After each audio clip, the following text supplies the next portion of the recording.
Welcome everybody back to the show. My name is Vince Perri and I'm your certified exit advisor and business broker, and we are here on the Entrepreneur Show, we could call it. Maybe we'll change the name. I don't have a name yet, Christian. I think I should come up with one. I think names are overrated. Names are overrated, right? The Joe Rogan Show, that's the name of his podcast. No, he's got a name for the show. It's called the Joe Rogan Experience.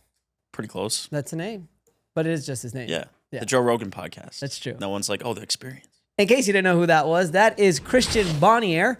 Did I get that right? Yep. All right, cool. He is the co-founder of ListKit.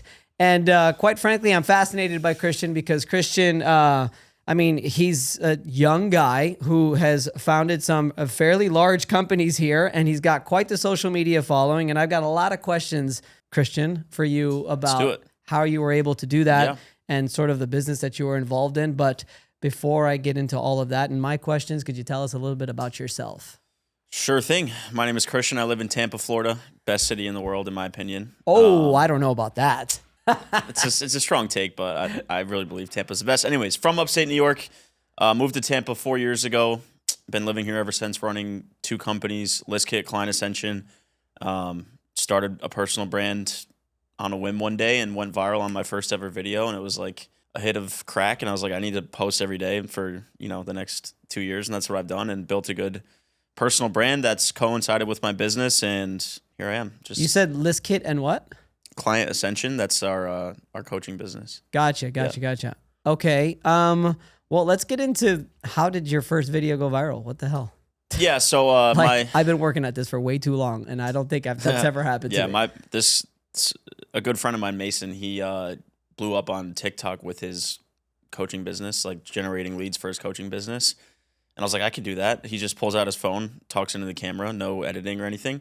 So I made a video about like how to get your first job without needing LinkedIn or Indeed. And I just kind of used our software to like show you how you could get a list of leads and cold email recruiters and stuff. And it got like 100K views overnight. And I woke up and I saw all these notifications, and it was just like a hit of crack. I think TikTok gives you a viral video really fast to hook you. I think it does. And to like get you to keep posting. So that kind of got me addicted, and then just started posting about Tampa, traveling, business, life advice, dating, like skits. I just really talk about whatever I think is relevant. Was it on TikTok? Yeah. The first one? Yep. Are you still, because I found you on Instagram. Yeah, I take all my TikToks and throw them on Instagram. It's gotcha. Like free reach, basically. I enjoy your page. I mean, I think it's great. The only is there's not like a topic to it. It's literally just you, and you go to different spots out here in Tampa, and you've got hot takes and good takes, to be honest. The cool part with short form video is their algorithms are basically designed to reach the person that will resonate with your video. So if you make a Tampa video, everyone in Tampa sees it. I'll travel to San Diego, make a San Diego video. Those people will see it. So I've kind of like built pockets of following with everything I talk about. Make a video about, marketing. I attract people with marketing interests because their algorithms are so good, these social platforms. So I just, use that to my advantage. Like if I'm about to go, what's a good example? I landed in Las Vegas, made a video of that as soon as I landed about Vegas to try to like meet people. And it went super, super viral. And I got like every promoter in Vegas to DM me and invite me out places. So I kind of like reverse engineered my socials circle for the trip, and it actually worked exactly like I wanted. So that was pretty cool. Do you have like a framework in your head when you're coming up with a TikTok video, or just? Yeah, you have to speak in absolutes. Like don't just say, oh, Tampa's a great city. Like Tampa's the best city in the world. Because then someone's like, what? Why would you say that? And then they need to see why I say that. And then they'll either comment pissed off or comment in agreeance. And while they're commenting, the video's still rolling. So like the watch time goes up, and it just, That's why, what is it? First Take is so popular. Yeah. It's because they speak in absolutes. Yeah, nobody wants to listen to like your half-ass opinion. Like, oh, Tampa's cool. Okay. Like Tampa's the best, because right away people are like, hell yeah, or like this guy's an idiot. So you want to create polarizing. Have you ever heard of the Dan Le Batard show? Mm-hmm. You know Stu Gatz? If I saw him, I would. He's like I've seen the show. He's like partner. Yeah. So I'm from the actual best city in the world, which is Miami, Florida. Okay. I don't mind that take. And that show, the thing is, like, people are like, well, this city's the best. I'm like, that's fine. I'm not going to like yell at you. Like, it doesn't matter. Everyone has their own opinions. Anyway. Yeah. I like Miami. And Dan Le Batard is a writer. He's like he's been writing for the Miami Herald since like, I don't know, the 1980s. Yeah. And he likes to do his research and speak in facts and find out information. Yeah. And then until everything has been trusted and verified, then he spits his opinion and his article and stuff like that. Meanwhile, his co-host, Stu Gotts, will just say whatever he wants and just be fully committed to what he's saying. I mean, and quite frankly, his partner, co-host, Stu Gotts, is just as popular, as rich, and probably more famous than he is. Yeah. Because he spits hot takes. Right. And Levitard just makes fun of him the whole time. Like, it's a funny thing where they got go, he's like, I can't believe you just said that. And he's just like, oh, but it's true. Because this, and he backs it up too with whatever he can find. Yeah. And that's what people want to see. That's it. I think that's hilarious. I mean, people want, like, you have to realize the human psychology. Like, people love to radically agree with somebody or disagree. And if you're just kind of sitting in the middle, there's no. Well, look at Trump. Right. I mean, that's a perfect example. I made a video around the election and that one did very well. You either love him or you hate him. Exactly. And you are passionate about both. Right. Or one or the other. Exactly. So take him as a euphemism, and that's like what you need to create with your videos, or else it's not going to work. It's the perfect example. Yeah. Did you start your businesses before you started posting on social? Yeah, me and my business partner started 4 years ago during COVID. We were in college. Started like a small marketing firm. Didn't really see much results for a while. Took this cold email course. Started offering cold email as a service. Got really good. Well, we just kept progressing and signing new clients and growing and building a following on LinkedIn and Twitter. I don't call it X, it's Twitter forever. It is, and it's nothing talking else. About cold outreach, yeah. And then the person who made the course that we took saw how well we were doing with this course, and he's like, I want to partner with you guys on like a high ticket info coaching program. So that's how we spun up our second business, which was Client Ascension. The agency that we started kind of just dissolved because, quite frankly, coaching and teaching people how to do something is a lot more leverage than doing it yourself for somebody. I think marketing agencies in general is becoming a thing of the past in a way. Yeah, I mean, it's moving towards AI pretty quickly, but I think personal branding and information is where everything's going. Yeah. Like, oh, I love this guy's stuff. I trust him. I want to give him money to learn what he does, right? Email cold outreach. Now, we were talking off air before. You do email cold outreach, but the bulk of what you are really ultimately selling is lead generation. Yeah. Correct? Yeah. And so what goes on behind that? What's cold email outreach, if you could just explain that? Yeah, cold email is just finding, like, you sell a B2B service or product, like a podcast agency. I'll get your podcast in front of 1 million people this month. Random example. Okay, great. Now we're going to build a list of podcast hosts and owners and founders and pitch them your services, and then put you in touch with the people who show interest and get them on the phone with you. So we just basically connect B2B businesses to their ideal clients, and that's our job. How do you find these lists? Like, how do you find these people? How does that work? So we own a database called ListKit. It's a B2B database with almost 1 billion people in there, with phone numbers, emails, LinkedIn profiles, address, job title. So in the past, we used to just use different databases, and we were very fed up with how poor they are. The data's outdated. It's inaccurate. It's a bunch of manual work. We basically, fixed our own problem by building ListKit to where we can log into our own tool and get a list of CEOs of Tampa-based businesses and email them. Is there a art to the cold email? Oh, yeah. Yeah, you have to be very, very, very concise. And, just like with video content, if you want to go viral with video, you have to be very concise and to the point. Email is the same thing. You have to get someone's attention in like 3 seconds, or else they're just going to click off and delete your email. So, hey, we can get your podcast in front of 1 million viewers a month. Do you want to see a video explaining how it works? That's like the entire email.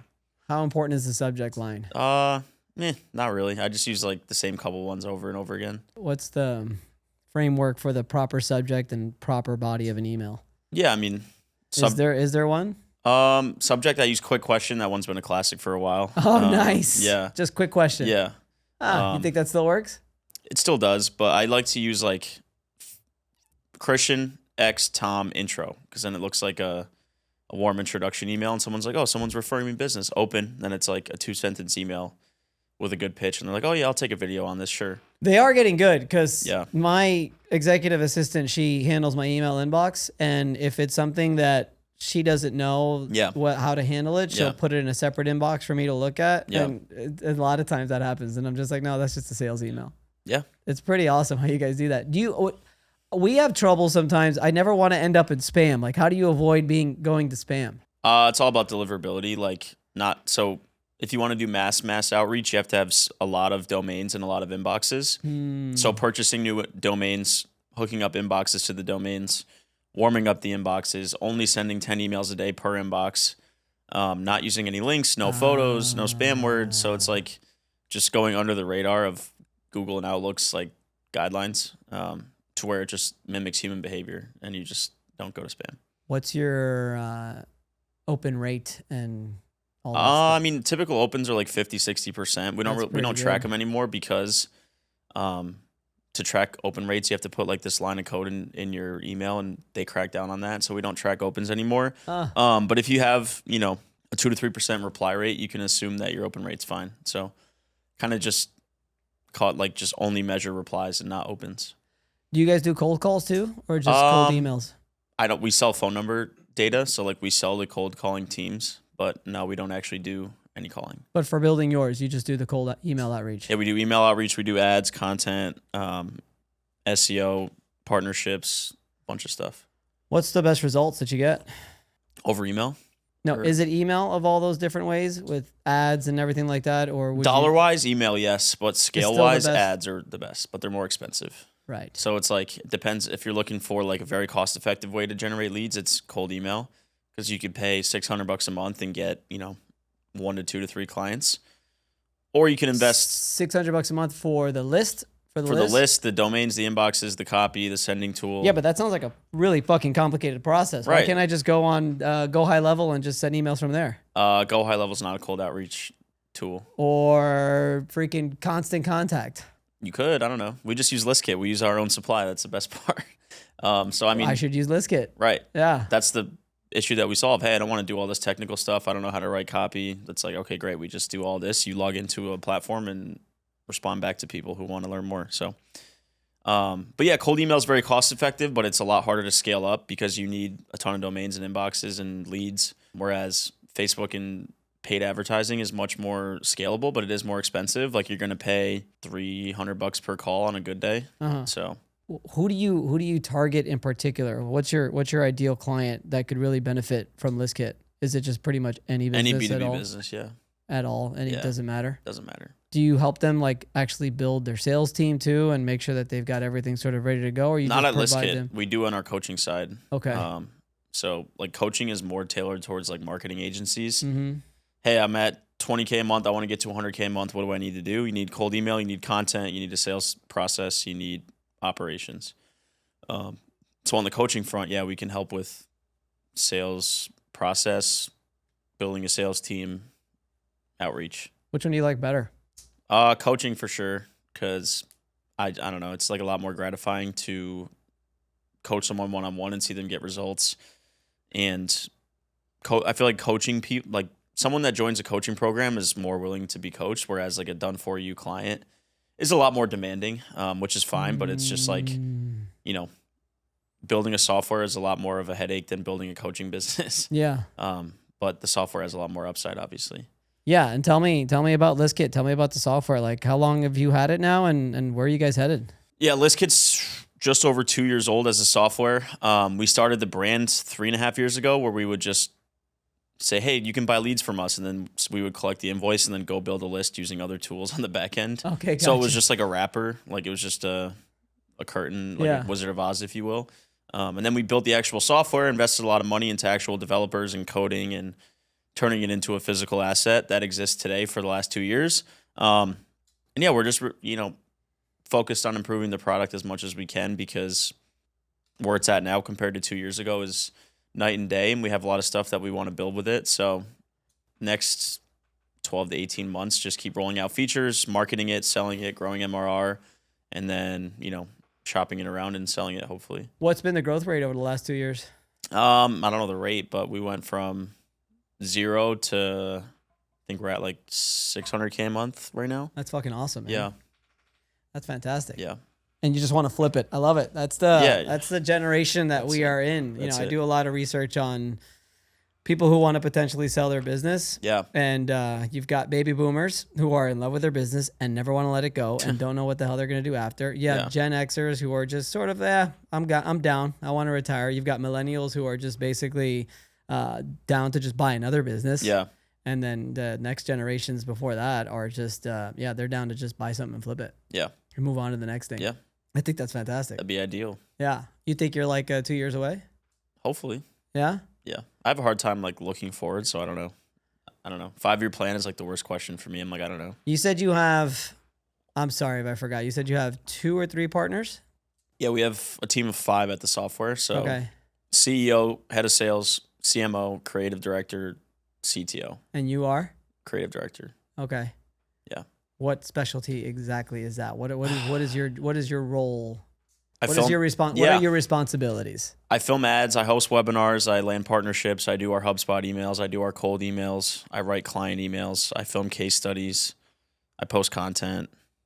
Just like a Swiss Army knife of writing and video stuff. Yeah, you are busy as all hell. Yeah. This is only like the 5th try of getting you on the show.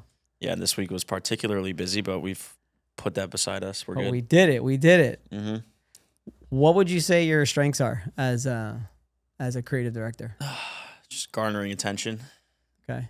Ads, videos, emails, offers, promotions, stuff like that. Just, I guess, written and spoken communication is like what I'm best at. Do you think that's something that you were born with, or that's something that you could explain to someone who's trying to figure it out? I think it's a mix. Like, I've always been a good writer. Like, I did good in school on my English classes, minus some essays because English teachers want you to cite your work and all that bullshit. Yeah. Dumb as hell. But I did good on my SAT on the writing section. I think it's because I read a ton of books growing up. Like, I read Harry Potter, all these fiction books when I was a kid. Because, like, love you, mom and dad, but they weren't, like, the most book smart people in the world.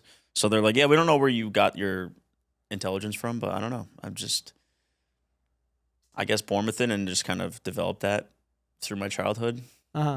So what are people looking for when you're trying to explain this is exactly how you could garner the most attention?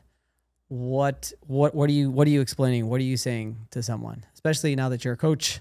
You're saying how is someone able to garner so much attention? Like what's some of the secret sauce? You need something interesting to say that relates to the most amount of people. Yeah, but everybody thinks what they have to say is interesting, but other Exactly, people don't think so. The views tell you how interesting it is. Exactly. So is it you measuring the metrics, or is it you just knowing exactly what needs to be said? I mean, knowing what to say that'll get you the good paid ad. How do you figure out what it is that you need to say? Well, for example, is it hook, story, offer? Yeah, it's hook. And then it's all hook. What's the hook supposed to be? Because I try hook, story, offer, and it's hit or miss. It's all hook. It's what you open the first 4 seconds with. Okay. Is somebody going to stop their scroll on their Instagram and like watch? Or are they just going to swipe by your face? So like I said, saying, the best way to market your business is cold email. The best outreach strategy is this. Tampa's the best city in the world. What else? I gotcha. The biggest sign of intelligence is blank. Gotcha. Like just speaking in absolutes is kind of the tip that I give people. Okay. And having actual conviction. Because you can read off a script that I write you, but if you're like, oh, the best way, I'm like, dude, say it with your chest and mean it. Say it like you mean it. I gotcha. Yeah. That's awesome. All right. So you mentioned that you had a failed business. Yeah, like during COVID, we started a coaching. Well, we were trying to help coaches, like people with skill sets, make an online coaching business. So like, this magician's really good at magic. We're going to help him build an online course to teach magic and then market it. The problem was we had no clue how to generate our own leads, hence cold email. No clue how to generate our own leads, and we just were throwing cash into Facebook and losing it all. So we were, kind of stuck, and then we just came across this cold email program, and then we completely pivoted everything. Interesting. So when you do ads, is it where's the best place to do ads? Facebook. Oh, but you said you had failed with Facebook before? We didn't know how to do ads Gotcha. properly. And Facebook's got a lot better at their algorithm. So they have gotten a lot better. Yeah. Yeah, they've got good results. Yeah. Okay. And let me ask you this. Why do most people stink at cold emails? Just don't know what to say. Don't know how to write a good email. Like they're like, oh, my name's so and so. I do this and that. I could do this. It's like, dude, you have to understand what's compelling to a reader that doesn't know who you are. Like, oh, I can supercharge your marketing efforts. Like, what the fuck does that mean? What am I getting out of this? Right. Whereas I can say, I can guarantee you 1 million podcast views over the next 12 months. Oh, shit. Okay. 1 million eyeballs on my podcast, guaranteed. Right. Or I get a refund. Okay, I'll talk to this person. Yeah, absolutely. Right. No, and the thing about ads is you could go ahead and, if you spend $100 to make $1,000, it's a no-brainer. 100%. What about the back end? So ads are there, leads are coming in. What do you advise for someone to make sure that you actually close those fuckers? Yeah, I mean, my partner's really good at managing our sales process and our sales team, but just having a VSL call funnel. So land on a page where it's a headline and a video sales letter of you explaining what you do in 10 minutes, and then sending them to an opt-in, fill out their information, book a call. Anyone that doesn't book the call gets dialed by our team. Hey, you didn't book a call with us. How does tomorrow work? So that's what our appointment setters are for. And then there's a whole world of pre-call process, confirming the invite, sending out these, I just let my partner handle all that stuff. The old ClickFunnels way. Yeah. The old, I saw Still you got a photo with Russell Brunson. Yeah. Tell me about that. Yeah, we hit the 7-figure 2 Comma Club award, which is genius by them. So we earned the plaque with our name on it for hitting $1 million in sales. Using ClickFunnels. Yeah. Gotcha. Yeah. That's pretty awesome. Yeah, it's cool. I mean, they're geniuses because the only reason we really stick around is just to keep winning the plaques. So they've made a simple thing into a really good retention hack. So you get to go on stage and meet Russell for 1 second and walk off while the next 400 people go behind you. So it's cool though. The next 400 people? I think we waited for over an hour. Yeah. Jesus, where was it at? It's in Orlando. Yeah. At a Marriott in a conference room. So Russell took photos with 800 people that day. That's funny. Yeah. Was it a good conference at least? Yeah. Did you meet some good people? I think the best part about conferences are who you meet. I met somebody there who's a great friend of mine now and business mentor, and we worked together on some things, and he put me, we went courtside to an NBA game, just really good connections. Yeah. I don't really care about, unless it's a very good speaker, I'm not too interested in the content of an event. I just want to go meet people. Right. And have fun. Yeah, I hear you. Yeah. What's the personal brand done for your business? Yeah, on the business side, I mean, people will just so they'll see me independently of my business, and then they'll put my face to my name on my business videos. They're like, oh, it's the same guy. Let's talk. And conversely, people will see my content, follow me, be introduced to my content, and then be like, oh, you do cold email? I need this stuff. Let's talk. We've also hired people from my social media. I posted a job posting, and we got someone from my Instagram to apply, and now he works with us. So it's rising tide lifts all boats. We get clients, talent, connections. It's been pretty good. But not as much as your ads. And no, obviously cold email. not. Not the same, right? No, definitely not. I'm sure it's had more of different impact as well. It just also gives you a little bit more of what's the word, an authority. Yeah. Right. As well, when people reach out, oh, well, this guy obviously knows what he's talking about. I love when a marketing agency reaches out to me and then you look at their following and they've got nothing. I can supercharge your views and you don't get any views. It's come on. Yeah, it doesn't make any sense to me. No sense. Yeah, I gotcha. Where do you think outbound marketing and personal brand and stuff like that is headed? Especially with AI and stuff like that. Tell me about AI pages and AI. I love those freaking gorillas on TikTok, man. They're hilarious. Yeah, I mean, I think everything's just going towards the best personal brands and the best businesses are going to win, and everything else is just kind of gets swept under. When we sign a client, I can tell at this point, is it going to work well over outreach? Hey, we can staff 100 TikTok creators at your business. I'm like, that's a good service. Hey, we can rebuild your website. That's not a good service. So I think the people that are, building the sexiest businesses that are relevant and in need, and that's always going to change. Right now it's AI. It was TikTok. It was cold email, and it just keeps evolving and switching. And so predicting the future, I have no idea. Oh, that's right. You don't like to look into the future. I don't like to do that stuff. One foot in front of the other. I have a podcast and dinner and an event tonight, and that's it. Yeah? What kind of event you got going on? It's just a business networking event. Tampa tomorrow is a big Instagram page in the city, and they're hosting a gala, I guess. Oh, nice. I don't know, a party. I don't know. Okay. Open bar, that's all I know. Yeah, that's all that matters. I'll be there. And you were telling me about horse racing. Yes. I love that. Yeah. Can't replace horses with AI, so I love it. That's freaking crazy. I don't know anybody that's into horse Yeah. racing like that. I just grew up around that it. You could like literally just partially invest in a horse? Yeah. So we have a barn that will target horses and, try to claim. So the way horses typically work is a horse will race on probably right now, and then you can claim any horse out of the race, and the good horses will have a bunch of people put their name in the bucket, and they literally draw a name out of a hat. You won the claim. Please invoice us the money. What? Yeah, so we have to go like scout horses, win a shake. It's called a shake with like the other names in the hat. If we win the horse, our barn fronts the money, and then they come to our group and they're like, "Who wants what percentage?" And I'll do my research. Like, I'll take 5%, 10%. So that makes sense. yeah. Where do you do your research? I just look at past performances. Okay. How did the horse run at the tracks that I like? Yeah. And if it does well at the track I go to, I'll just put my name in. That's hilarious. Where is that here in Tampa? It's in New York. Oh, it is? Yeah. Okay. There's a Tampa Bay Downs here, but it's not good. I can imagine. No. How often do you go back to New York? Twice a summer. I was up in June and then for a bunch in August this month. So I just got back to Tampa. How many horses do you own? Right now, 6. Okay. We're in and out of them. So like we'll buy one, race it, put it in so the same way that you buy the horses out of a race, you can put it into a race so they get bought out. So like we'll put it into a race that it could potentially get claimed. And if it's a good horse, it'll probably get claimed. Okay. Yeah. What's the best horse you ever had? What kind of results did they have? This horse named Are we talking like Triple Crowns and stuff like that, or we're not there yet? No, like they're called allowance races, like 80K purses. We've had a few stakes races. So the horse I have running tomorrow has been in a few stakes races, like big ones. What's it called? Like a stakes race. Stakes race, okay. Major race. Yeah. We've got like 2nd, 3rd, 4th. We haven't won a stakes race, but 2nd is still a good payday for a stakes race. How does that work? Say the purse is $100,000. The first place horse takes 60%. Gotcha. 2nd takes like 15 or 20 maybe, and then it's like if you don't come in 1st or 2nd, it's tough to make money. I've always wondered. Yeah. How important is the rider?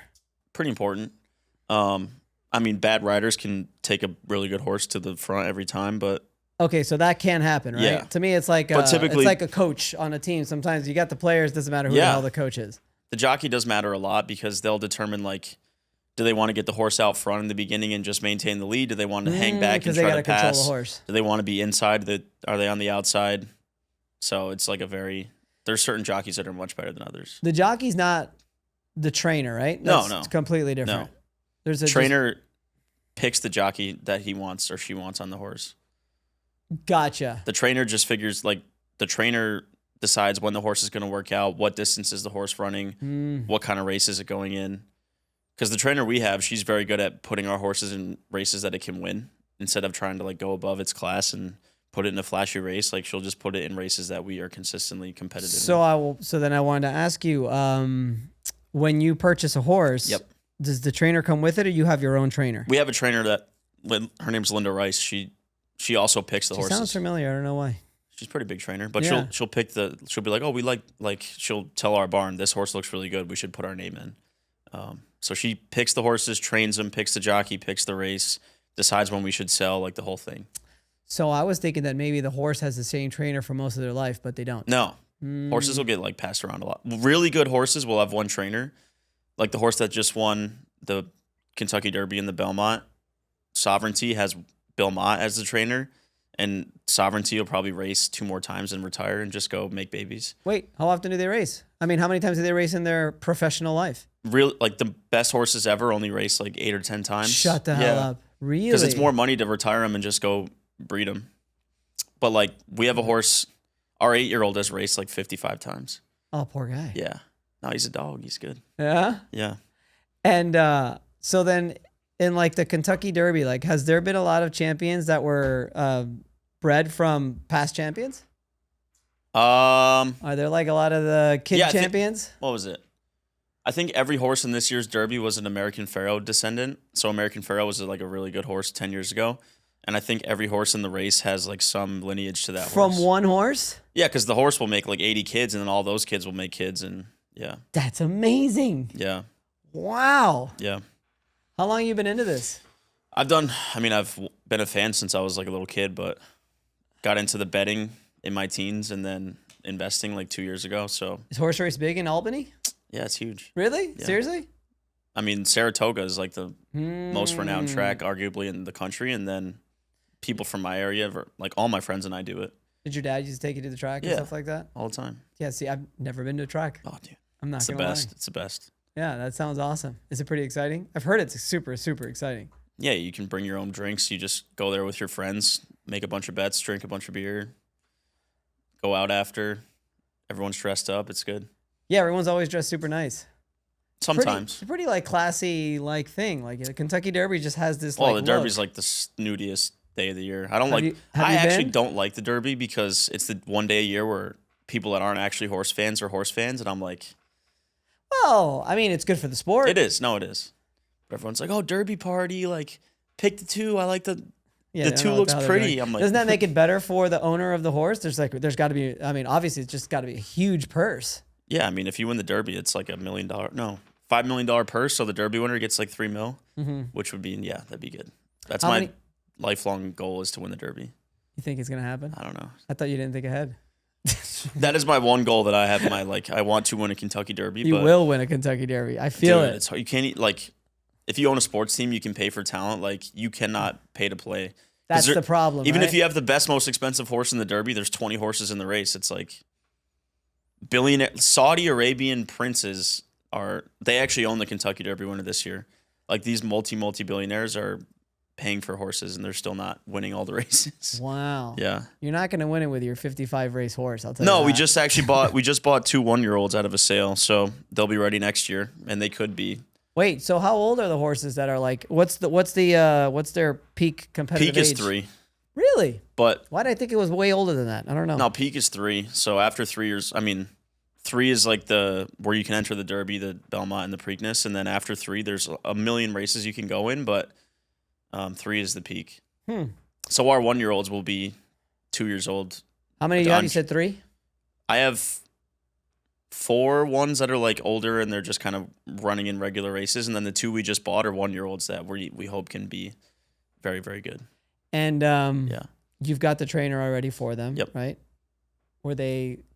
Did you hire the trainer or they came from the The guy that runs my barn, his dad used to be a trainer. He sadly passed away, but he has good connections with Linda Rice, who's the trainer for our horses.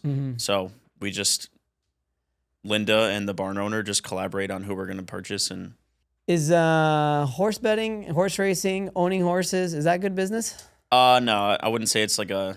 But is it good? I know it's your hobby, right? But is it good business, you think? Is it like a good good to get into? Is that a good investment? I don't know. I wouldn't say it's a good investment. I mean, it's so volatile. Like you could have a horse that like runs a race and then sprains its knee and never races again. Right. Yeah. Well. But like this yeah. horse that I have running tomorrow, he's ran for us like 8 times this year and probably 5, 6, 7x my money. But I've had horses that have minus like negative or whatever 0.5x my money. So I just do it for the love of it. Like I'm not here to pay my bills with it, but it's just a fun little thing. But I mean, if my horse wins tomorrow, I'll net like $1,500, which I'll then just reinvest in more horses. Exactly. So it doesn't matter. Christian, best bar in Tampa. 511. That's my spot. Where's that at? It's downtown on Franklin Street. Why is it the best? I just consistently have a fun time there, and I've became friends with the staff, the ownership, the management. So people have very, very like different opinions on it because it is like it's a narrow setting, so it's a little bit hard to navigate. But if you have like a booth, you have your own little area, and they're my friends, so they hook it up for me. But I just love it there. It's a fun time. Music's always good. It's a good vibe. And the people that say that they hate it online are always in there. So it's like, do you really hate it? I don't know. But best cocktail in Tampa. Boulon Espresso Martini. Ooh, you are an espresso martini guy. Yeah. Yeah, my wife, she got introduced to those just like a couple years ago. They're amazing. She doesn't get anything else. They And wake then you up. They I taste saw you on good. Instagram, went Yeah. down like this guy. That's hilarious. Yeah, because they give you a little jolt of energy Yeah. too. The best. Except you got to be careful. You might break the glass. I hate those glasses. They are. They're I've just- never broken one, but and I've I feel like witnessed I feel like my drink's always gonna fall out. it. Yeah. Best I gotta drink restaurant. it fast. Best restaurant in Tampa. Well, all right, now let's go. Best vibe. Best vibe, Meat Market. Oh, for sure. Yeah. I do like Meat Market. I love a lot. Meat Market. Yes. People also have varying opinions on it, but it's great. I mean, I'd ask you best steak, but we gotta go. We're not gonna go Burns. For the best Steak. I think Meat Market steak, man. I love it. they'll have like Wagyu cuts on the menu sometimes, and they're phenomenal. Best burger. Bouillon. I like bouillons a lot. It's very unique. It's like smash patties with like Thousand Island on it and lettuce. Very good. The Pearl has a really good burger across the street, actually. That one's more like pub style, and they have like a jam on there. It's so good. Yeah. Best place to watch football on a Sunday. Ooh. Shit. I go to Blind Goat because it's a Steelers bar, and I'm a Steelers fan. Oh, man. So I'll put Poor Blind guy. Goat down. American Social can't go wrong. Yard House can't go wrong. I've been here for 7 years now, actually. Yeah. It feels like I just got here yesterday, but American Social is still like my go-to. Oh, it's a great spot. When And- it's like outside with the sun setting, it's great. It's beautiful. Yeah. And I think we'll be probably there tonight. Honestly, probably my favorite restaurant. Again, it's kind of... It's a great vibe, yeah. No. Well, tonight we'll be going to Capitol Grill in Nice. International Plaza. Nice. By far, like our favorite place to go. Yeah. We had our Such a event good dinner steak. there, actually. It's good. Yeah, every time I do a founders dinner, I always do it at Capitol Grill. They treat you great, and honestly, It's a good time. it's just a great. The service is just amazing. I agree. Best beer. Mick Ultra. Oh no. Yeah. Oh, you're an espresso martini guy, so I can't ask you that question. I mean, what kind of is it like a dinner beer or am I getting hammered? No, it was just a craft beer. Actually, where I was going. I'm a Blue Moon guy if I'm just having It's not a craft beer. I don't like IPAs. That's okay. It doesn't have to be an IPA. It's just got to be something crafty. Blue Moon's No, okay. it's a Shock top. No, Big because wave. it's too. Big wave. If it is available like everywhere on the planet, it's not a craft beer. Shit. It's got to be like a little. It doesn't have to be Tampa. It just has to be like a I don't know what's a good example. I guess it would be like I wasn't even gonna say Sierra Nevada, but that ain't it. Lagunitas is kind of a craft I asked beer. for give me the closest thing to Blue Moon you have, and that's what I drink. Yeah, I Blue like Moon the with an Pilsner. orange is it's good, but you can't have 5 of those because you'll be bloated and you won't want to go out. Best club? In the world? No, I'm talking just Tampa, man. Oh shit! Like There's not really best- clubs here. I know, like- 511's kind of like a club. Just to go out at night. 511. I was gonna say the goth bar. I love that place. The Castle? Yes, that place is Jeez. hilarious, dude. Freaky. 3 times I've been there. The first time I thought I was gonna get my neck bit, and then That's I was crazy. like, you know what? It's kind of cool. And then somebody came in from out of town, and I was just like, you would like this place. I'm gonna take you here. And it was just like I kind of got like I was like, it's just different. I just like different. Yeah. Yeah. I don't go to Ybor at all. Ybor, I stay away. dude. After 11 o'clock, it's just got this weird energy, man. I mean, yeah. I don't like it. There's enough going on in Tampa where I don't need to venture off there. Yeah. The problem is that people who come see me are always like from out of town. Yeah. So that's all they know. So I'll take them there. But no. See, that's what people that, I'm just gonna text you if that's okay. yeah, people's conceived notion of Tampa is like, oh, I'll go to Ybor. Ybor. And it's like, dude, that place sucks. Yeah. It's changed so much in the last 5 years. Oh, best Cuban food. Colombia. Yeah. It's not Easily. bad. I don't know if that's Cuban, but that's It is Colombia is Cuban. one of my favorite restaurants. It is like, Cuban ever. food. Yeah. They cook with olive oil. It's phenomenal. The funny thing about Tampa is that I'm from Miami, so in the 1980s, like the Mariel, when they all the Cubans came, it was just like very huge influx of Yeah. Cubans that came to Miami. While Tampa's Cuban influx was like in the early 1900s. Yeah. And it's pretty wild because that was another time where a Yeah. dictatorship came and everybody just sort of fled, and it just happened in 2 separate times. Paella is two like the separate best, places. the best shit ever. Which is it? Paella? Paella? Paella? Where's that? It's the dish. I don't know if it's Cuban, but Oh, that's not Cuban. it's like rice and seafood and meat just mixed That in. is Peruvian. Okay. I don't know. I love Booyah. That Booyah's Booyah good. that they The have right rooftop's there. good. Yeah, that place is good. There's a Good. rooftop Yeah. at the Booyah? On Howard Street? Yeah. Yeah. Really? Yeah. I had no idea. They have Best a Italian food. There's a couple. Trattoria Pasquale in South Tampa is really good. Donatello's really good. Roca obviously is very good. Mm-hmm. Ogie Italian on Davis Island is very good. I would say one of those 4. Okay. I Okay. have a hard time narrowing into one. I don't know. How long you lived here now? 3 years. That's it? 3.5. From New York? Yeah. Huh. Did you go to college up in New York or here? New York. You did? SUNY Binghamton. It's a state school. That's a If you're tiny- from New York, you know about it. But a if you're small not, one? you don't. Small school? Yep. That was a big school. How'd you end up at Tampa? Visited here during my last semester with my friends when we were all building the business. We're like, we want to move to Florida. Let's try Tampa. Stayed on Water Street at the Marriott. Mm-hmm. Was on like the Harbor Island Water Street area for a whole weekend. And we're like, this is sick here. Let's move. It's sick. Yeah. I gotta admit. Yeah. What I love about Tampa, it's got everything I love about Miami without everything I hate. Right. It's pretty It's awesome. very like clean and laid back. Yeah, everybody's super nice. And you're not like, you could walk all of downtown and not feel like in danger. And people from here think the traffic is bad, and I'm like, you have no idea. This is great. Yeah. 95 Although in it's Miami is like a fucking free for all. 95, Turnpike, 836, Yeah. it all sucks. And it's gotten worse, but Yeah. still not as bad. Did you meet your partners here in Tampa? College. In New York? Yep. How is it working with partners? That's one thing that I could honestly say I've never experienced. The one time I almost had a partner, it failed miserably. And I know think you have experience with failures of partnership, but it's obviously going successful. How was that? Yeah, I mean, we're like friends more than anything. So I think that trust exists, and That's we all so have big, our own man. disciplines. Like I'm creative and a marketer. My partner's very operational driven, and he's like very logical. Like he'll do workflows and spreadsheets and all this shit that I don't want to do. He doesn't want to market or be on camera. Our other partner does sales.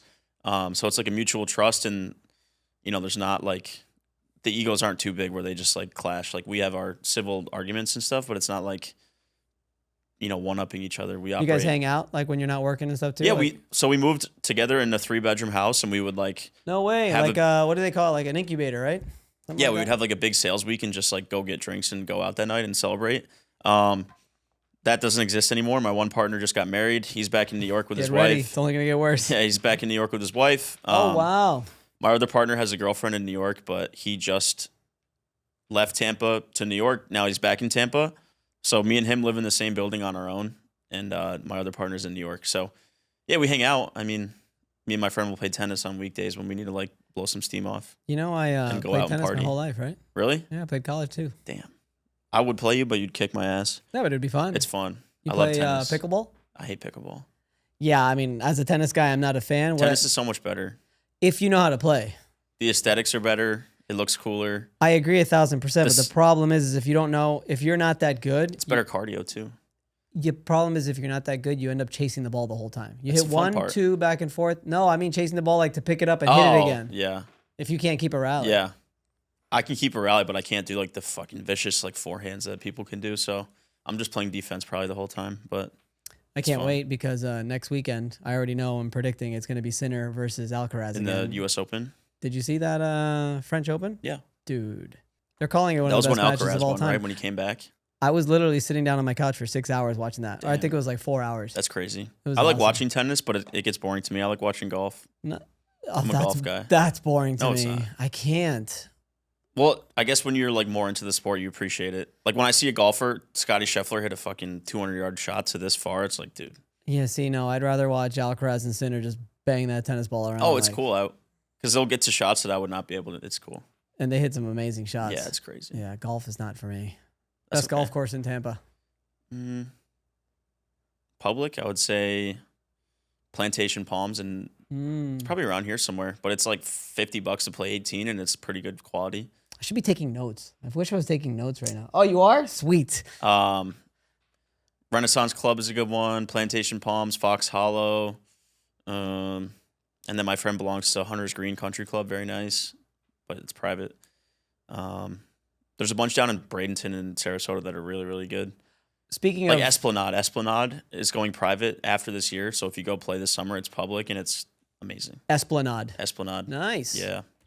Speaking of outside of Tampa, you're a Tampa guy. Are you the Tampa guy that like shits on everything St. Pete and St. Pete No, shits I like on St. everything? Pete. I like St. Pete. It's just too.